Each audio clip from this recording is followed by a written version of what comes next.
नमस्कार दोस्तों, स्वागत है आपका अपने YouTube channel crazy study point पर। तो देखिए, हम कंप्यूटर के 200 इंपॉर्टेंट क्वेश्चंस जो कि प्रीवियस ईयर एग्जाम से पूछे हुए क्वेश्चंस हैं उनको हम डिस्कस करेंगे। तो 200 क्वेश्चन को हम दो पार्ट में डिस्कस करने वाले हैं। तो इनमें से जो 100 क्वेश्चन हैं वो हम फर्स्ट पार्ट में डिस्कस करेंगे और आगे के जो 100 क्वेश्चन हैं वो इसके नेक्स्ट वीडियो में हम डिस्कस करने वाले हैं। तो चलिए स्टार्ट करते हैं। तो देखिए, फर्स्ट क्वेश्चन है कि निम्नलिखित में से कौन से कंप्यूटर हैं जिन्हें नंबर क्रंचर के रूप में जाना जाता है। तो देखिए, नंबर क्रंचर से मतलब है कि बड़ी बड़ी संख्याओं की गणना करना। तो देखिए, नंबर क्रंचर के रूप में जो है वो सुपर कंप्यूटर को जाना जाता है। तो फोर्थ ऑप्शन जो है इसका यहाँ पर करेक्ट आंसर हो जाएगा। नेक्स्ट क्वेश्चन देखिए कि एक बाइट के बराबर कितने बिट होते हैं। तो यहाँ पर देखिए, सबसे पहले तो हम बिट की बात करें तो जो बिट है वो 0 और 1 इनको मिला के हम क्या बोलते हैं, बिट बोलते हैं। और 4 बिट जो हैं ये मिलकर के एक निबल बनाते हैं। 4 बिट मिलकर के क्या बनाते हैं, एक निबल बनाते हैं। और इसी को हम हाफ बाइट भी कहते हैं, जबकि 8 बिट जो हैं, 8 बिट से मिलकर जो है वो एक बाइट बनता है। तो यहाँ पर हम बोल सकते हैं कि एक बाइट में 8 बिट होते हैं। तो थर्ड ऑप्शन जो है इसका यहाँ पर क्या हो जाएगा, करेक्ट आंसर हो जाएगा। यदि हम इसके आगे भी देखें तो यहाँ पर देखिए 1024 बाइट जो हैं ये मिलकर बनाते हैं 1 किलोबाइट, और 1024 किलोबाइट मिलकर के ये बनाते हैं 1 मेगाबाइट, और 1024 मेगाबाइट जो हैं इनको बोलते हैं हम 1 जीबी या 1 गीगाबाइट। और ऐसे ही हम आगे भी बोल सकते हैं कि 1024 जीबी जो हैं ये मिलकर बनाते हैं 1 टीबी यानी कि टेराबाइट, 1 टीबी। इसी प्रकार से आगे भी चलता रहता है। तो यहाँ पर देखिए, जो एक बाइट हैं वो 8 बिट के बराबर होते हैं। तो थर्ड ऑप्शन जो है इसका यहाँ पर क्या हो जाएगा, करेक्ट आंसर हो जाएगा। USB एक सामान्य इंटरफेस है जो उपकरणों और एक होस्ट नियंत्रक जैसे पर्सनल कंप्यूटर, जिसे हम PC भी कहते हैं, के बीच कम्युनिकेशन को सक्षम बनाता है। तो USB में S का अर्थ क्या है। तो यहाँ पर देखिए, USB इसकी फुल फॉर्म होती है यूनिवर्सल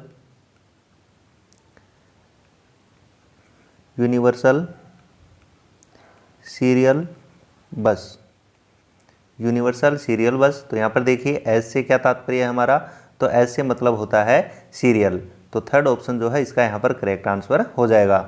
नेक्स्ट क्वेश्चन देखिए, MS-DOS कमांड फाइल का एक्सटेंशन क्या होता है। तो देखिए, MS-DOS कमांड फाइल का जो एक्सटेंशन है वो .com होता है। तो यहाँ पर फोर्थ ऑप्शन जो है इसका यहाँ पर करेक्ट आंसर हो जाएगा। नेक्स्ट क्वेश्चन देखिए, WORM एक डेटा स्टोरेज तकनीक है जो ड्राइव को डेटा मिटाने से रोकती है। तो WORM का फुल फॉर्म क्या होगा। तो देखिए, WORM इसकी फुल फॉर्म होती है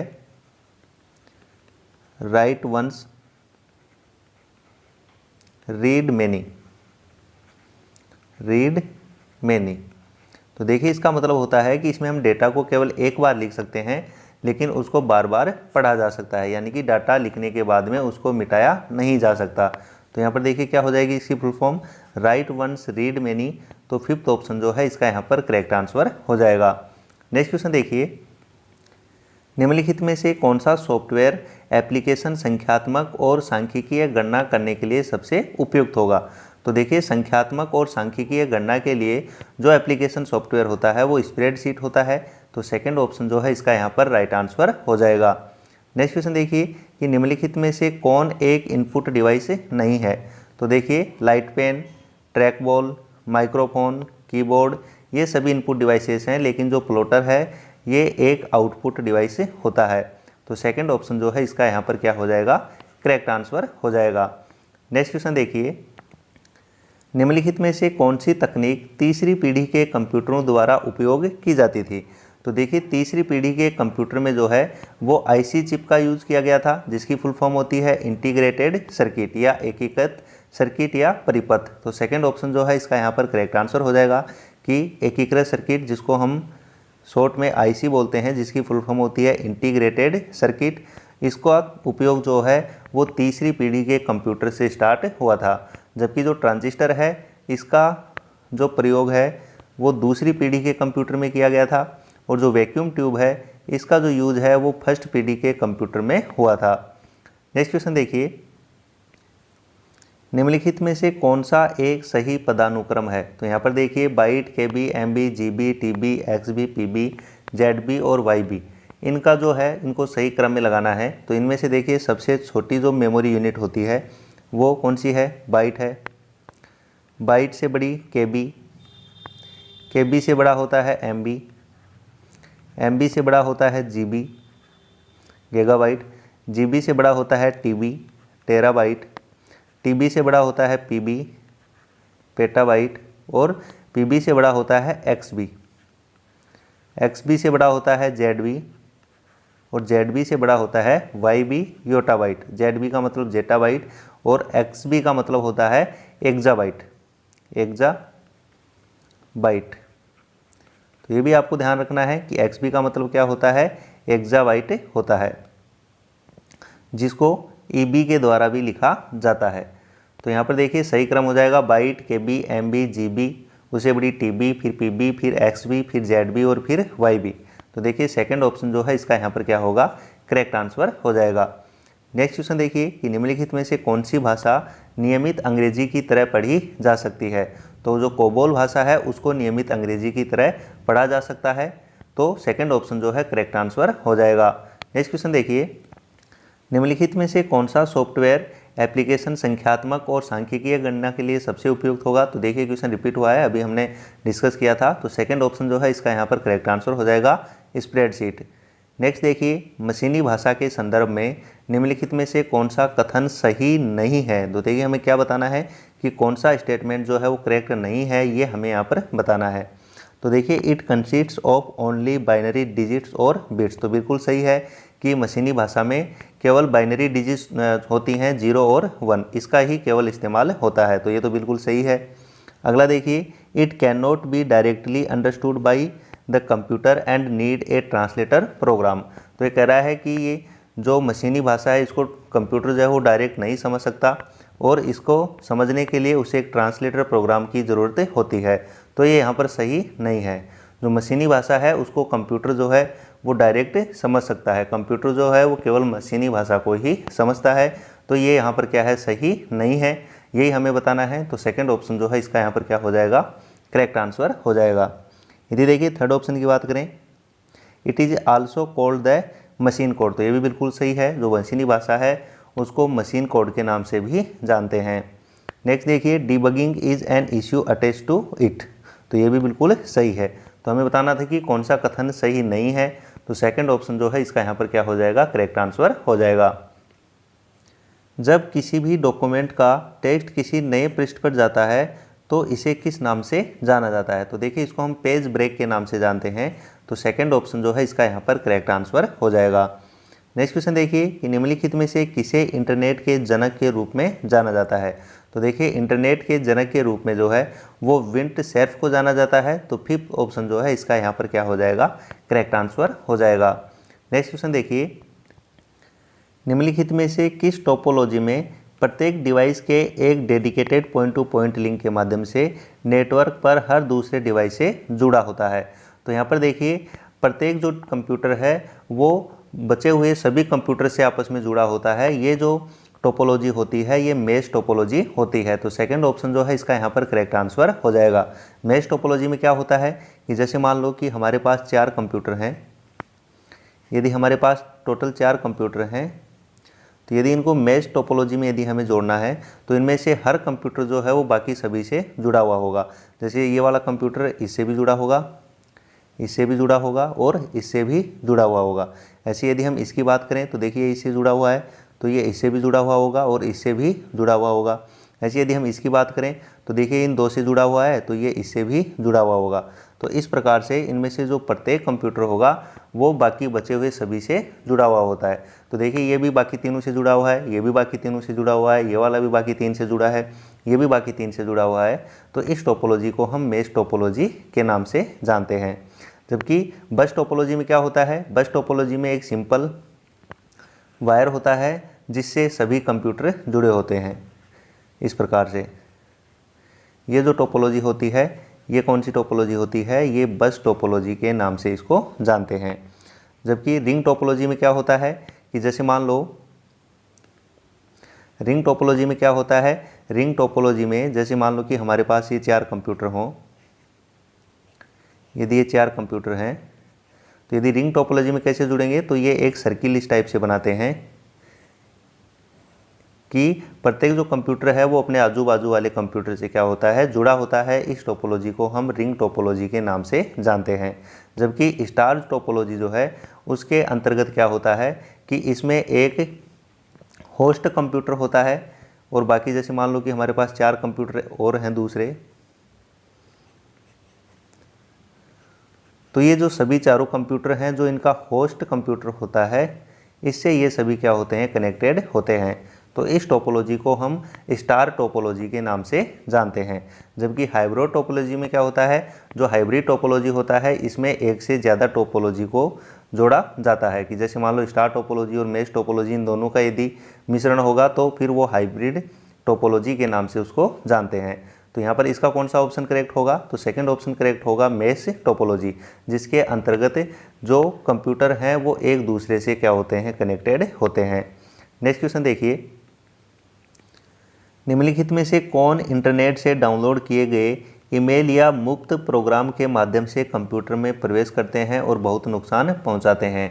तो वो ट्रोजन हॉर्स होता है। सेकंड ऑप्शन जो है इसका यहाँ पर करेक्ट आंसर हो जाएगा। जो ट्रोजन हॉर्स है ये जो नए ईमेल होते हैं उनके माध्यम से या जो फ्री प्रोग्राम्स होते हैं, सॉफ्टवेयर होते हैं, उनके माध्यम से कंप्यूटर में क्या करते हैं, एंटर करते हैं। नेक्स्ट क्वेश्चन देखिए, MS वर्ड में नए डिफ़ॉल्ट डॉक्यूमेंट का नाम क्या होता है? तो देखिए MS वर्ड में बाय डिफ़ॉल्ट जो डॉक्यूमेंट का नाम होता है तो वो डॉक्यूमेंट 1 होता है। डॉक्यूमेंट क्या होता है, 1 होता है। फिफ्थ ऑप्शन जो है इसका यहाँ पर क्या हो जाएगा, करेक्ट आंसर हो जाएगा कि MS वर्ड में बाय डिफ़ॉल्ट जो नया पेज होता है, नया डॉक्यूमेंट होता है, उसका जो नाम होता है वो क्या होता है, डॉक्यूमेंट फर्स्ट। नेक्स्ट देखिए, विंडोज़ कंप्यूटर में डिलीट हुई फाइल्स को कहाँ ट्रांसफ़र किया जाता है? तो देखिए विंडो कंप्यूटर में डिलीट की गई जो फाइल्स हैं वो कहाँ चली जाती हैं, तो वो रिसाइकल बिन में स्टोर होती हैं। तो फोर्थ ऑप्शन जो है इसका यहाँ पर करेक्ट आंसर हो जाएगा। नेक्स्ट क्वेश्चन देखिए, सी, बेसिक, कोबोल और जावा ये कौन सी भाषाओं के उदाहरण हैं? तो ये सभी जो हैं वो हाई लेवल लैंग्वेज के क्या हैं, एग्जाम्पल हैं।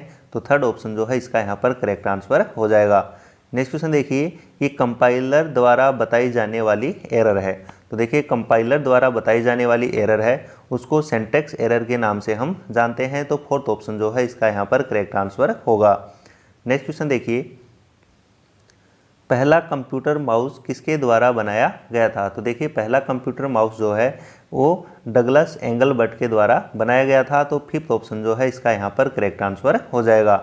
नेक्स्ट क्वेश्चन देखिए, कौन सा उपकरण ड्राइंग, प्रिंट, टेक्स्ट या अन्य इमेज को डिजिटल रूप में परिवर्तित करता है? तो देखिए स्कैनर के द्वारा जो है वो किसी ड्राइंग या प्रिंटेड जो टेक्स्ट होते हैं या कोई इमेज होती है उसको डिजिटल रूप में उसको चेंज किया जाता है। किसके द्वारा? स्कैनर के द्वारा। नेक्स्ट देखिए, इनमें से कौन सी कंपनी जो है वो सर्च इंजन बिंग की मालिक है? तो देखिए जो सर्च इंजन बिंग है इसकी जो मालिक है वो माइक्रोसॉफ्ट कंपनी है। तो सेकंड ऑप्शन जो है इसका यहाँ पर करेक्ट आंसर हो जाएगा। नेक्स्ट क्वेश्चन देखिए, डॉक्यूमेंट में हेडर और फुटर को जोड़ने के लिए किस मेन्यू विकल्प का उपयोग किया जाता है? तो देखिए यदि हमें डॉक्यूमेंट में हेडर और फुटर को ऐड करना है तो उसके लिए इंसर्ट मेन्यू का यूज किया जाता है। फोर्थ ऑप्शन जो है इसका यहाँ पर करेक्ट आंसर हो जाएगा। नेक्स्ट देखिए कि कंप्यूटर प्रोग्राम के लॉजिक या डेटा प्रवाह और सिस्टम के प्रसंस्करण चरणों का वर्णन करने के लिए पूर्व निर्धारित प्रतीकों का उपयोग करने वाले पिक्टोरियल रिप्रेजेंटेशन को हम क्या कहते हैं? तो उसको फ्लो चार्ट के नाम से जाना जाता है। फर्स्ट ऑप्शन जो है इसका यहाँ पर करेक्ट आंसर हो जाएगा। नेक्स्ट क्वेश्चन देखिए, निम्नलिखित में से कौन सा उपकरण है जिसका उपयोग कंप्यूटर में बाहरी अंशों को जोड़ने के लिए किया जाता है? तो देखिए बाहरी उपकरणों को जोड़ने के लिए हम पोर्ट या सिस्टम बोर्ड का यूज़ करते हैं। तो थर्ड ऑप्शन जो है इसका यहाँ पर करेक्ट आंसर हो जाएगा कि जो बाहरी उपकरण हैं वो पोर्ट या सिस्टम बोर्ड से ऐड होते हैं या जुड़ते हैं। नेक्स्ट देखिए कि निम्नलिखित में से कौन आपके कंप्यूटर की हार्ड डिस्क में वायरस का सबसे आम स्रोत है? तो देखिए जो आवक ईमेल हैं या जो रिसीविंग ईमेल हैं वो कंप्यूटर में वायरस आने का जो सबसे आम तरीका है। तो फर्स्ट ऑप्शन जो है इसका यहाँ पर क्या हो जाएगा, करेक्ट आंसर हो जाएगा। सॉफ्टवेयर प्रोवाइडर से मुफ्त में उपलब्ध सॉफ्टवेयर बग डिफेक्ट को दूर करने के लिए निम्नलिखित में से किसका उपयोग किया जाता है। तो पैच का उपयोग करते हैं। फोर्थ ऑप्शन जो है इसका यहाँ पर क्या होगा, करेक्ट आंसर हो जाएगा। नेक्स्ट देखिए, निम्न में से कौन सी की सामान्य कंप्यूटर या लैपटॉप में नहीं पाई जाती है। तो यहाँ पर देखिए ऑल्ट, डिलीट, शिफ्ट, कंट्रोल, ये जो कंप्यूटर या लैपटॉप होता है उसमें ये सभी कीज पाई जाती हैं, लेकिन जो टर्न की है ये सामान्य जो हमारे पर्सनल कंप्यूटर या लैपटॉप होते हैं उसमें ये की नहीं पाई जाती है। तो फर्स्ट ऑप्शन जो है इसका यहाँ पर क्या होगा, करेक्ट आंसर हो जाएगा। नेक्स्ट क्वेश्चन देखिए, सी, कोबोल और फोर्ट्रॉन जैसी संरचित प्रोग्रामिंग भाषाओं का उपयोग निम्नलिखित में से किस कंप्यूटर में किया गया था। तो देखिए इन सभी हाई लेवल लैंग्वेज का जो यूज है वो कंप्यूटर की तीसरी पीढ़ी के कंप्यूटरों में किया गया था। थर्ड ऑप्शन जो है इसका यहाँ पर क्या होगा, करेक्ट आंसर हो जाएगा। नेक्स्ट है कि निम्नलिखित में से कौन सा कंप्यूटर कृत्रिम बुद्धि से जुड़ा है। तो देखिए जो 5th जनरेशन के कंप्यूटर हैं वो कृत्रिम बुद्धि से जुड़े हुए हैं। आर्टिफिशियल इंटेलिजेंस जो है वो 5th जनरेशन से रिलेटेड है। तो 5th ऑप्शन जो है इसका यहाँ पर करेक्ट आंसर हो जाएगा कि 5वीं पीढ़ी में जो है वो कृत्रिम बुद्धि से जुड़े हुए कंप्यूटर हैं। नेक्स्ट देखिए, एक फाइल जिसे कंप्यूटर द्वारा किसी भी तरह से अल्टरेड, कंप्रेस्ड या मैनिपुलेट नहीं किया गया हो उसे क्या कहते हैं। तो उसे हम रॉ फाइल के नाम से जानते हैं। तो सेकंड ऑप्शन जो है इसका यहाँ पर क्या होगा, करेक्ट आंसर हो जाएगा। नेक्स्ट है कि कंप्यूटर फाइल सिस्टम में निम्न में से कौन पदानुक्रम शीर्ष या प्रथम स्थान पर होता है। तो देखिए सबसे जो मेन डायरेक्टरी होती है उसको हम रूट डायरेक्टरी के नाम से जानते हैं। तो फर्स्ट ऑप्शन जो है वो क्या हो जाएगा, इसका करेक्ट आंसर हो जाएगा। नेक्स्ट क्वेश्चन देखिए, जब कोई अज्ञात व्यक्ति फर्म आपके संवेदनशील बैंकों और ऑनलाइन भुगतान जानकारी लेने के लिए विश्वसनीयता या आकर्षक तरीके से कोई मेल भेजता है तो यह जो मामला है वो फिशिंग के नाम से जाना जाता है। तो थर्ड ऑप्शन जो है इसका क्या हो जाएगा, करेक्ट आंसर हो जाएगा। नेक्स्ट क्वेश्चन देखिए, एक नेटवर्क जो इंटरनेट से जुड़ा है लेकिन इंटरनेट के माध्यम से भेजे गए सभी डेटा को स्क्रैम्बल करने के लिए एन्क्रिप्शन का उपयोग करता है उसे क्या कहा जाता है। तो ये वर्चुअल प्राइवेट नेटवर्क होता है जिसको शॉर्ट में हम VPN के नाम से भी जानते हैं, जिसकी फुल फॉर्म होती है वर्चुअल प्राइवेट नेटवर्क। तो फिफ्थ ऑप्शन जो है इसका यहाँ पर क्या होगा, करेक्ट आंसर हो जाएगा। नेक्स्ट क्वेश्चन देखिए, गुडपुट, थ्रूपुट, मैक्सिमम थ्रूपुट शब्द कंप्यूटर में निम्नलिखित में से किसके साथ सबसे अधिक निकटता से जुड़े होते हैं। तो ये सभी जो हैं वो नेटवर्क रेट से जुड़े हुए हैं, नेटवर्क रेट से जुड़े हुए होते हैं। तो फर्स्ट ऑप्शन जो है इसका यहाँ पर करेक्ट आंसर हो जाएगा कि इनका संबंध जो है वो बिट रेट से है। नेक्स्ट क्वेश्चन देखिए कि एक संचार तकनीक है जिसका उपयोग कुछ आवक मेल सर्वर द्वारा किया जाता है। ये अवाक नहीं है, ये आवक है। रिसीविंग जो मेल होती हैं उसका मतलब है। तो आवक मेल सर्वर द्वारा किया जाता है। तो देखिए जो रिसीविंग मेल सर्वर है उसमें POP जिसकी फुल फॉर्म होती है पोस्ट ऑफिस प्रोटोकॉल। तो सेकंड ऑप्शन जो है इसका यहाँ पर करेक्ट आंसर हो जाएगा कि जो रिसीविंग मेल सर्वर है उसके द्वारा POP का यूज किया जाता है। जबकि देखिए जो जावक मेल होती है या हम बोलते हैं कि जो सेंडिंग मेल होता है, सेंडिंग जो मेल होता है उस सर्वर के द्वारा SMTP इस सर्वर का प्रयोग किया जाता है। इसकी फुल फॉर्म होती है सिंपल मेल ट्रांसफर प्रोटोकॉल। तो ये यूज किया जाता है जो सेंडिंग मेल होती हैं उसके लिए, और जो आवक मेल होता है या जो रिसीविंग मेल होता है उसके लिए POP सर्वर का यूज किया जाता है, जिसकी फुल फॉर्म होती है post office protocol. Next question देखिए, इंटरनेट पर कंप्यूटर से आपके कंप्यूटर में फाइल ट्रांसफ़र करने की प्रक्रिया को क्या कहा जाता है।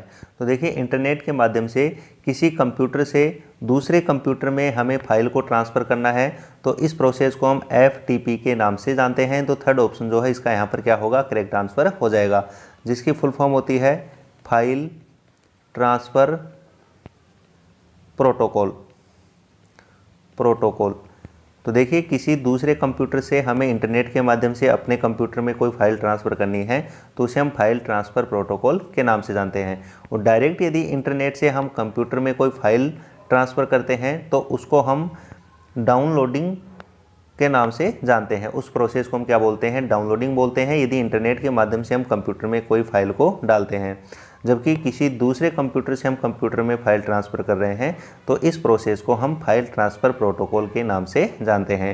नेक्स्ट क्वेश्चन देखिए, कंप्यूटर का एक एरिया है जो अस्थायी रूप से डेटा को प्रोसेस, स्टोर्ड या आउटपुट के लिए प्रतीक्षा में रखता है।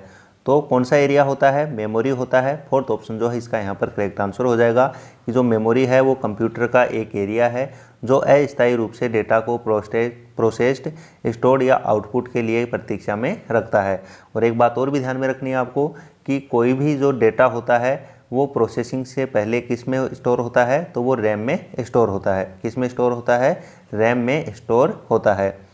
जो भी प्रोग्राम है जिस पर प्रोसेसिंग हो रही है या प्रोसेस करने के लिए जिसका यूज़ होने वाला है वो कहाँ स्टोर होता है, तो वो अस्थायी तौर पर रैम में स्टोर होता है। नेक्स्ट क्वेश्चन देखिए, डेटा का एक संग्रह है जिसे व्यवस्थित किया जाता है ताकि इसके कंटेंट को आसानी से मैनेज और अपडेट किया जा सके। तो देखिए जो डेटाबेस है वो डेटा का एक संग्रह होता है जिसमें हम जो भी डेटा होता है या कंटेंट होता है उसको हम आसानी से मैनेज या अपडेट कर सकते हैं।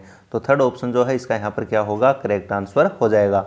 नेक्स्ट देखिए कि कंप्यूटर सिस्टम के फंक्शन करने के तरीकों को नियंत्रित करता है और एक ऐसा साधन प्रदान करता है जिसके द्वारा यूज़र कंप्यूटर के साथ इंटरैक्ट कर सकता है, तो वो ऑपरेटिंग सिस्टम होता है। तो फोर्थ ऑप्शन जो है इसका यहाँ पर क्या होगा, करेक्ट आंसर हो जाएगा।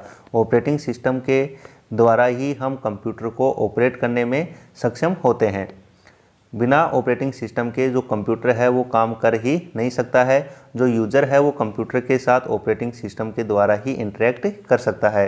नेक्स्ट क्वेश्चन देखिए, किसी वर्कशीट की बेसिक यूनिट जिसे आप एक्सेल में डेटा दर्ज करते हैं वह क्या कहलाती है। तो देखिए MS एक्सेल में हम डेटा दर्ज करते हैं, वो जो बेसिक यूनिट होती है उसको हम क्या कहते हैं, तो उसको हम सेल के नाम से जानते हैं। तो सेकंड ऑप्शन जो है इसका क्या हो जाएगा, करेक्ट आंसर हो जाएगा।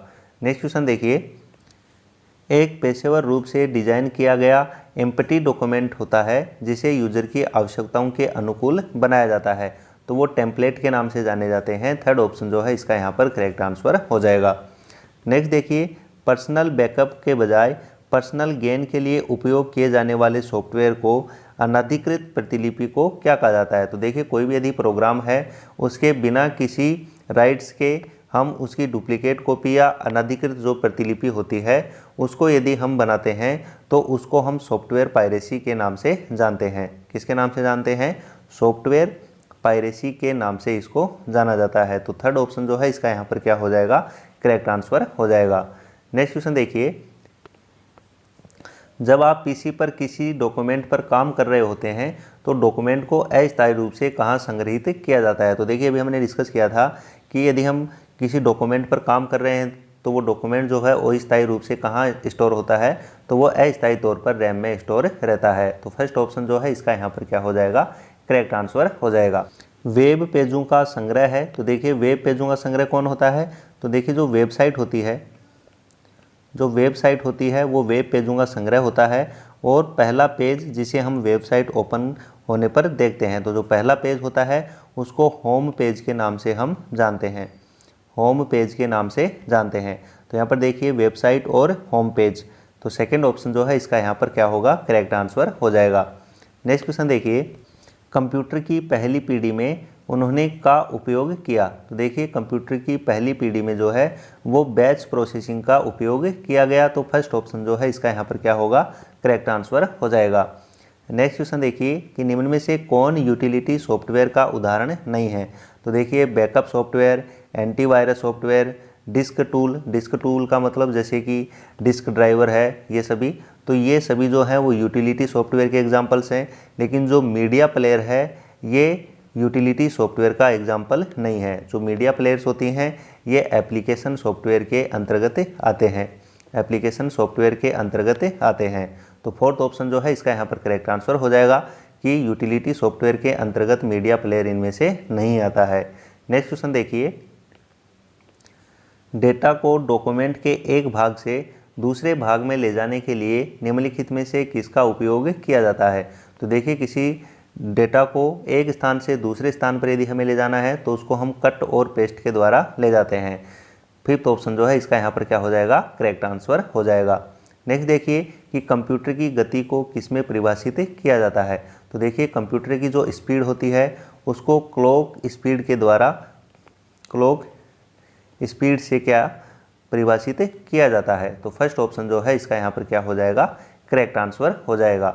नेक्स्ट क्वेश्चन देखिए, एक टेबल को वर्टिकल ब्लॉकों को किस रूप में जाना जाता है। तो देखिए टेबल में जो वर्टिकल ब्लॉक होते हैं उनको हम कॉलम के नाम से जानते हैं। तो सेकंड ऑप्शन जो है इसका यहाँ पर क्या हो जाएगा, करेक्ट आंसर हो जाएगा कि जो वर्टिकल ब्लॉक होते हैं, ऊर्ध्वाधर ब्लॉक जो होते हैं उनको हम कॉलम के नाम से जानते हैं, जबकि जो हॉरिजॉन्टल ब्लॉक होते हैं उनको हम रो के नाम से जानते हैं।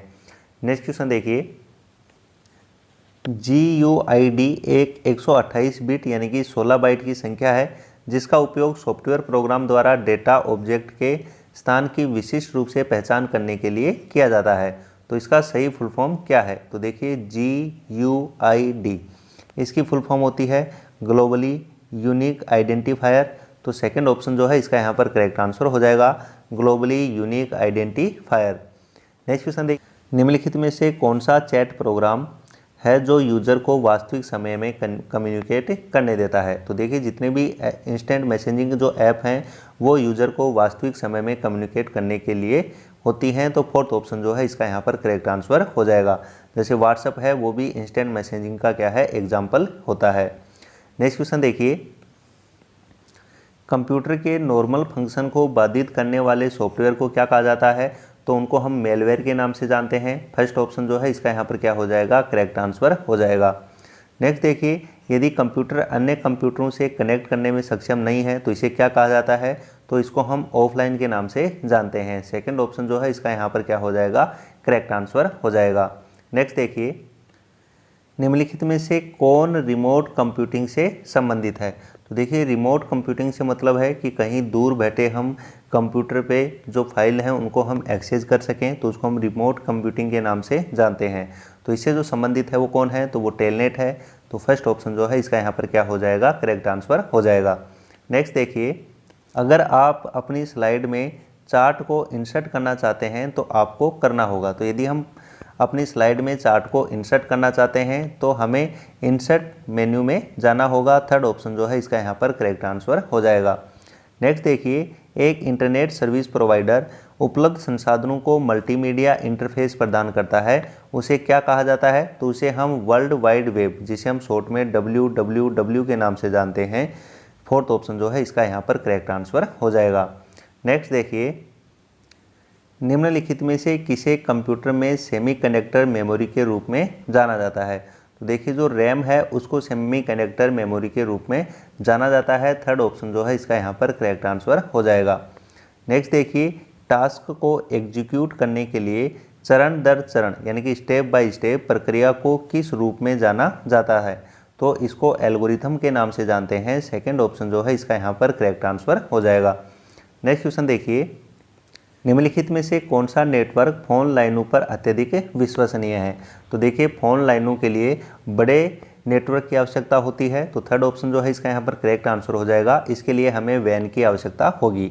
इसकी फुल फॉर्म क्या होती है, इसकी फुल फॉर्म होती है वाइड एरिया नेटवर्क। वैन की फुल फॉर्म होती है wide area network.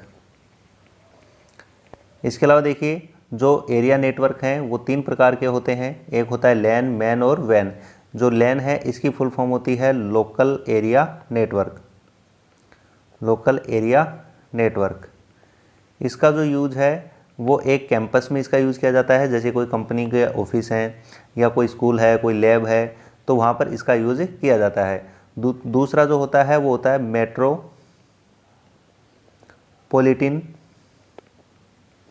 Metropolitan area network. इसका जो यूज़ है जैसे किसी सिटी के लिए या कोई नगर है उसमें इतने एरिया के लिए इसका यूज़ किया जा सकता है, जबकि बड़े स्तर पर जो है वो हम वाइड एरिया नेटवर्क का यूज़ करते हैं। अगला देखिए, एक समय में कंप्यूटर में काम करने वाले ऑपरेटिंग सिस्टम की अधिकतम संख्या क्या है। तो देखिए एक समय पर कंप्यूटर में मैक्सिमम जो है वो एक ही ऑपरेटिंग सिस्टम काम कर सकता है, तो फर्स्ट ऑप्शन जो है इसका यहाँ पर क्या हो जाएगा, करेक्ट आंसर हो जाएगा। नेक्स्ट देखिए, कंप्यूटर में स्क्रीन बैकग्राउंड को किस रूप में जाना जाता है। तो देखिए स्क्रीन बैकग्राउंड को डेस्कटॉप के रूप में जाना जाता है, तो सेकंड ऑप्शन जो है इसका यहाँ पर करेक्ट आंसर हो जाएगा। नेक्स्ट देखिए, निम्न में से कौन सा कंप्यूटर अपने आकार और लागत के कारण दुर्लभ है। तो देखिए जो सुपर कंप्यूटर होते हैं इनका आकार बहुत बड़ा होता है और इनकी कीमत भी बहुत ज़्यादा होती है, जिसके कारण जो है ये सामान्यतः देखे नहीं जाते हैं। इनका यूज जो है वो बड़े स्तर पर ही किया जाता है, तो सेकंड ऑप्शन जो है इसका यहाँ पर क्या हो जाएगा, करेक्ट आंसर हो जाएगा कि जो सुपर कंप्यूटर हैं वो अपने साइज और प्राइस के कारण जो है वो क्या है, दुर्लभ हैं। नेक्स्ट क्वेश्चन देखिए, निम्नलिखित में से कौन कंप्यूटरों की फर्स्ट जनरेशन में प्रयुक्त प्रोग्रामिंग भाषा है। तो देखिए फर्स्ट जनरेशन के जो कंप्यूटर थे उसमें मशीनी भाषा का प्रयोग किया गया था, तो सेकंड ऑप्शन जो है इसका यहाँ पर क्या हो जाएगा, करेक्ट आंसर हो जाएगा। नेक्स्ट क्वेश्चन देखिए, smart art MS office application suit के निम्नलिखित संस्करण में से किसकी विशेषता है। तो MS ऑफिस 2007 की, तो सेकंड ऑप्शन जो है इसका यहाँ पर क्या हो जाएगा, करेक्ट आंसर हो जाएगा। नेक्स्ट देखिए कि कंप्यूटर में कितने प्रकार की सेमीकंडक्टर मेमोरी हो सकती है जिसका उपयोग इंफॉर्मेशन के स्टोरेज के उद्देश्य से किया जाता है। तो दो टाइप की होती है, एक रैम और एक रोम, तो फर्स्ट ऑप्शन जो है इसका यहाँ पर क्या हो जाएगा, करेक्ट आंसर हो जाएगा। नेक्स्ट क्वेश्चन देखिए, यदि आप ट्रैफिक के कारण किसी वेबसाइट से कुछ डाउनलोड नहीं कर पा रहे हैं तो इसे क्या कहते हैं। तो इसे डिनायल ऑफ सर्विस अटैक के नाम से जाना जाता है। फर्स्ट ऑप्शन जो है इसका यहाँ पर क्या हो जाएगा, करेक्ट आंसर हो जाएगा। नेक्स्ट देखिए, सिंगल लेयर ब्लू रे डिस्क की अधिकतम क्षमता क्या होती है। तो देखिए सिंगल लेयर जो ब्लू रे डिस्क होती है उसकी जो अधिकतम कैपेसिटी होती है वो 25 GB होती है, तो फोर्थ ऑप्शन जो है इसका यहाँ पर क्या हो जाएगा, करेक्ट आंसर हो जाएगा। जबकि डबल लेयर जो ब्लू रे डिस्क होती है, डबल लेयर जो होती है उसकी जो मैक्सिमम कैपेसिटी होती है वो कितनी होती है, तो वो 50 GB होती है। नेक्स्ट क्वेश्चन देखिए, कितने बेसिक लॉजिक गेट मौजूद हैं। तो देखिए टोटल जो बेसिक लॉजिक गेट हैं उनकी जो संख्या है वो कितनी है, 7 होती है। कौन कौन से होते हैं तो मैं बता भी देता हूँ यहाँ पर। एक होता है एंड, और एक होता है जोर, नोट, नैंड, नोर और एक्सनोर। तो ये 7 टाइप के लॉजिक गेट होते हैं, तो सेकंड ऑप्शन जो है इसका यहाँ पर क्या हो जाएगा, करेक्ट आंसर हो जाएगा कि ये 7 प्रकार के बेसिक लॉजिक गेट होते हैं। नेक्स्ट क्वेश्चन देखिए, निम्नलिखित में से कौन सी CDEC द्वारा विकसित पहला कंप्यूटर है। तो देखिए CDEC तो संस्था द्वारा निर्मित जो पहला सुपर कंप्यूटर है उसका नाम परम 8000 है, तो फिफ्थ ऑप्शन जो है इसका यहाँ पर क्या हो जाएगा, करेक्ट आंसर हो जाएगा। नेक्स्ट देखिए, गूगल द्वारा विकसित एंड्रॉयड 10.0 का दूसरा नाम क्या है। तो इसका जो दूसरा नाम है वो एंड्रॉयड Q है, तो फोर्थ ऑप्शन जो है इसका यहाँ पर क्या हो जाएगा, करेक्ट आंसर हो जाएगा। नेक्स्ट क्वेश्चन देखिए, निम्नलिखित में से किस काउंटिंग डिवाइस को चीन में विकसित किया गया था जिस पर रेक्टेंगुलर वुडन फ्रेम और बीड्स थी। तो एबेकस था, जिसका जो यूज है वो गणना के लिए किया जाता था, जिसका आविष्कार चाइना में हुआ था। तो उस मशीन का जो नाम है वो क्या है, एबेकस है, तो थर्ड ऑप्शन जो है इसका यहाँ पर क्या हो जाएगा, करेक्ट आंसर हो जाएगा।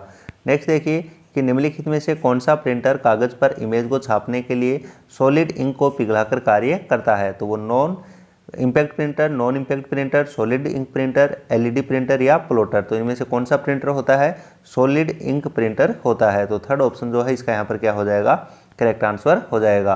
नेक्स्ट क्वेश्चन देखिए, बायस का पूर्ण रूप क्या होता है। तो देखिए बायस की फुल फॉर्म होती है basic input output system. Basic input output system. तो देखिए कौन सा हो जाएगा, तो फर्स्ट ऑप्शन जो है इसका यहाँ पर क्या हो जाएगा, करेक्ट आंसर हो जाएगा, basic input output system. Next question देखिए, MS एक्सेल और MS वर्ड में कंट्रोल वाई का प्रयोग किसके लिए जाता है। तो देखिए कंट्रोल प्लस वाई का जो यूज है वो रीडू कमांड के लिए किया जाता है, और जबकि कंट्रोल प्लस जेड से क्या होता है, वो अनडू कमांड के लिए किया जाता है। तो देखिए रीडू कमांड के लिए जो शॉर्टकट की होती है वो कंट्रोल प्लस वाई होती है। तो फिफ्थ ऑप्शन जो है इसका यहाँ पर क्या होगा, करेक्ट आंसर हो जाएगा। इंकजेट प्रिंटर निम्नलिखित में से किसका उदाहरण है। तो देखिए जो इंकजेट प्रिंटर होता है वो नॉन इम्पैक्ट प्रिंटर होता है। तो सेकंड ऑप्शन जो है इसका यहाँ पर क्या हो जाएगा, करेक्ट आंसर हो जाएगा। तो देखिए इम्पैक्ट प्रिंटर और नॉन इम्पैक्ट प्रिंटर, तो नॉन इम्पैक्ट प्रिंटर में कौन से होते हैं, जो इंकजेट प्रिंटर आता है, थर्मल प्रिंटर होता है। ये जो प्रिंटर हैं वो नॉन इम्पैक्ट प्रिंटर होते हैं, जैसे लेज़र प्रिंटर है, इंकजेट प्रिंटर है, थर्मल प्रिंटर है।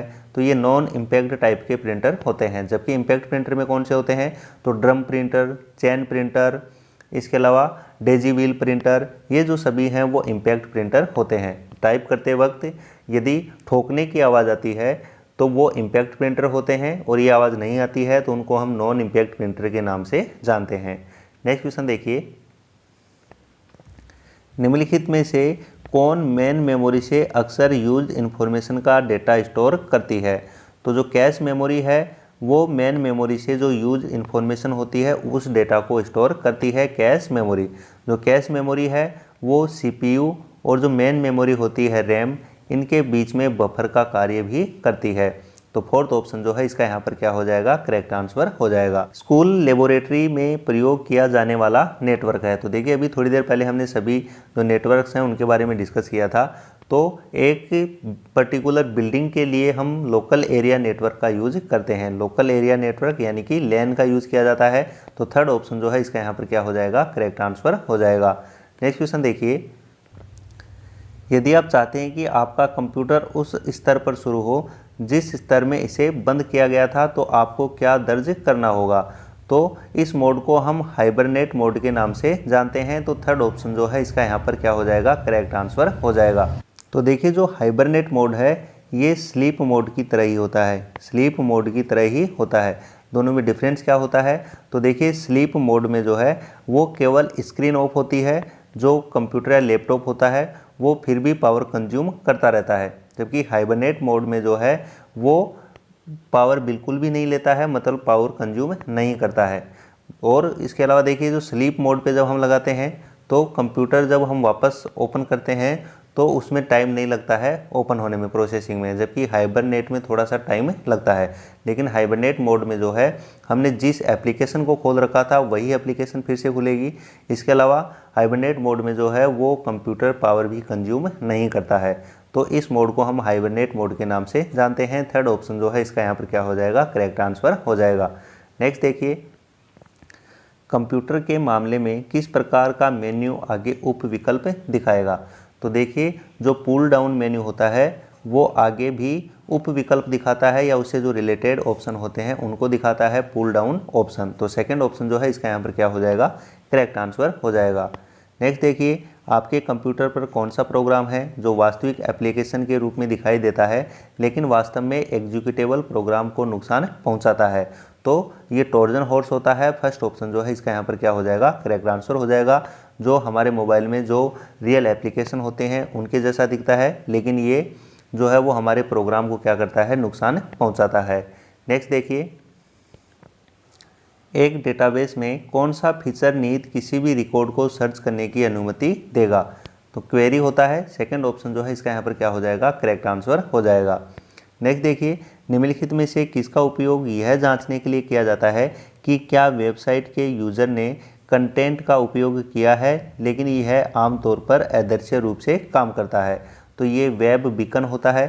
फोर्थ ऑप्शन जो है इसका यहाँ पर क्या होगा, करेक्ट आंसर हो जाएगा। नेक्स्ट देखिए, OSI मॉडल में कितनी लेयर होती हैं। तो देखिए OSI मॉडल में जो है वो टोटल 7 लेयर होती हैं। तो फर्स्ट ऑप्शन जो है इसका यहाँ पर क्या हो जाएगा, करेक्ट आंसर हो जाएगा। नेक्स्ट देखिए, OSI मॉडल में 7 लेयर होती हैं।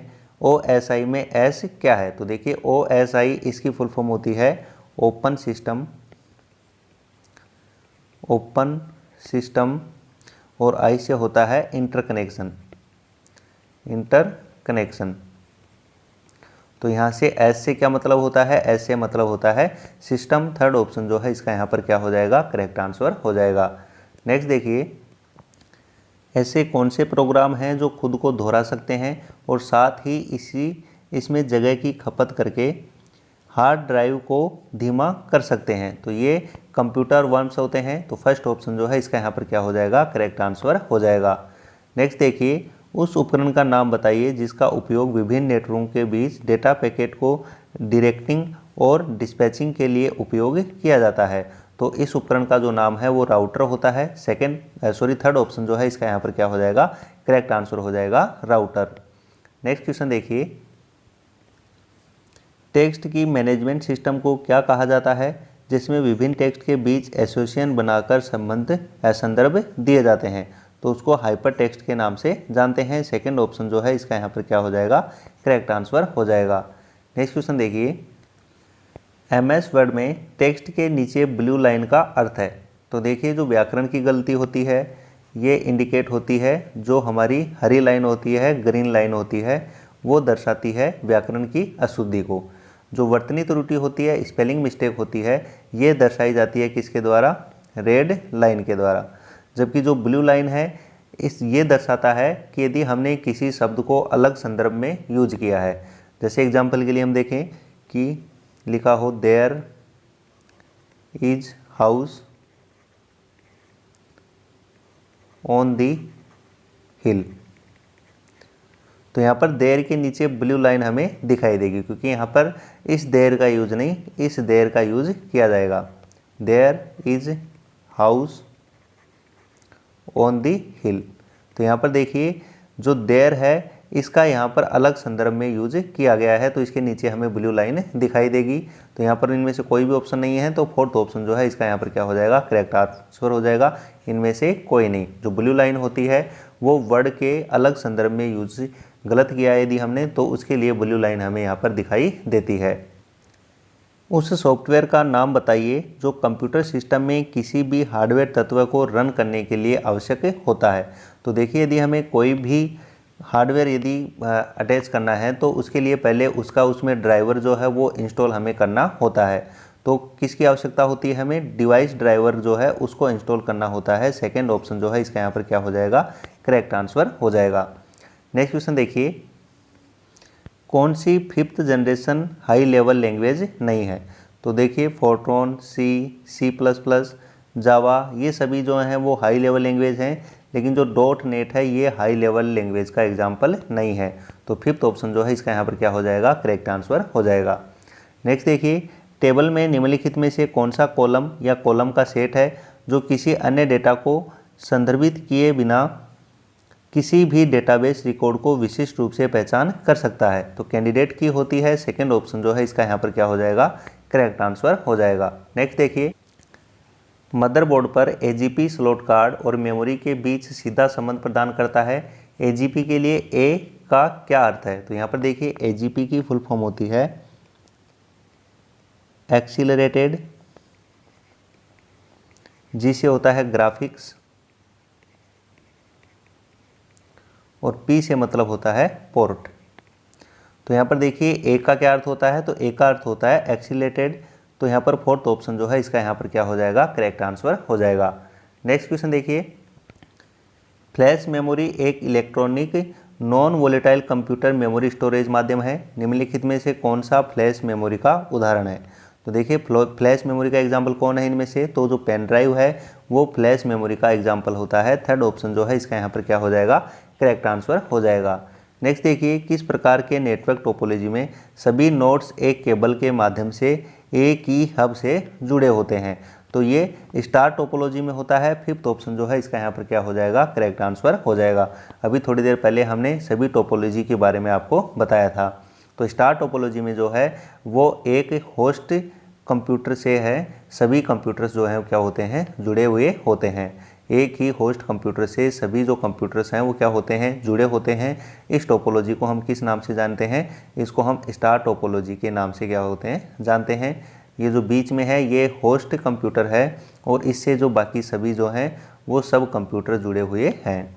नेक्स्ट देखिए, कंप्यूटर प्रोग्राम के लॉजिक या सिस्टम के डेटा प्रवाह और प्रसंस्करण चरणों को अंकित करने के लिए पूर्व निर्धारित प्रतीकों का उपयोग करने वाले सचित्र प्रतिनिधित्व को हम क्या कहते हैं। तो क्वेश्चन रिपीट हुआ है, तो उसको हम फ्लो चार्ट के नाम से जानते हैं। फर्स्ट ऑप्शन जो है इसका यहाँ पर क्या हो जाएगा, करेक्ट आंसर हो जाएगा।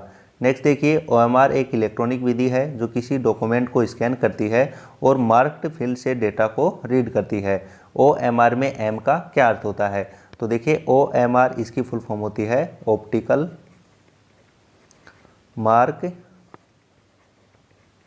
Reader, optical mark reader. तो यहाँ पर देखिए M का क्या अर्थ है, तो M का अर्थ होता है मार्क। तो देखिए फोर्थ ऑप्शन जो है इसका यहाँ पर क्या हो जाएगा, करेक्ट आंसर हो जाएगा। नेक्स्ट क्वेश्चन देखिए, निम्नलिखित में से कौन सी शॉर्टकट की MS वर्ड में ओपन डॉक्यूमेंट को Ctrl+S की तरह सेव करती है। तो देखिए यदि हमें किसी डॉक्यूमेंट को सेव करना होता है तो उसकी शॉर्टकट की होती है Ctrl+S, लेकिन हम इसी की जगह Shift+F12 का भी यूज कर सकते हैं। Shift+F12 जो की है ये भी वही काम करती है जो Ctrl+S करती है। तो यहाँ पर देखिए थर्ड ऑप्शन जो है इसका यहाँ पर क्या हो जाएगा, करेक्ट आंसर हो जाएगा। निम्नलिखित में से कौन सा MS PowerPoint tab page setup और स्लाइड ओरिएंटेशन जैसी स्लाइड्स की उपस्थिति से संबंधित कमांड को रखता है। तो कौन सा मेन्यू रखता है, डिजाइन। तो थर्ड ऑप्शन जो है इसका यहाँ पर क्या होगा, करेक्ट आंसर हो जाएगा। तो ठीक है दोस्तों, आज के वीडियो में हमने 100 क्वेश्चन डिस्कस किए हैं। इसके आगे के जो 100 क्वेश्चन हैं, इंपॉर्टेंट क्वेश्चन हैं, प्रीवियस ईयर एग्जाम से पूछे हुए हैं ये सभी क्वेश्चन, उनको हम नेक्स्ट वीडियो में डिस्कस करेंगे। तो आपको वीडियो कैसा लगा कमेंट करके ज़रूर बताना, और यदि अभी तक आपने चैनल को सब्सक्राइब नहीं किया है तो प्लीज़ चैनल को सब्सक्राइब कर लें और उसके जो बगल में बेल आइकन है उसको प्रेस ज़रूर कर लें, ताकि जब भी कोई नया अपडेट हो तो उसका नोटिफिकेशन आपको मिल सके। Okay, thank you.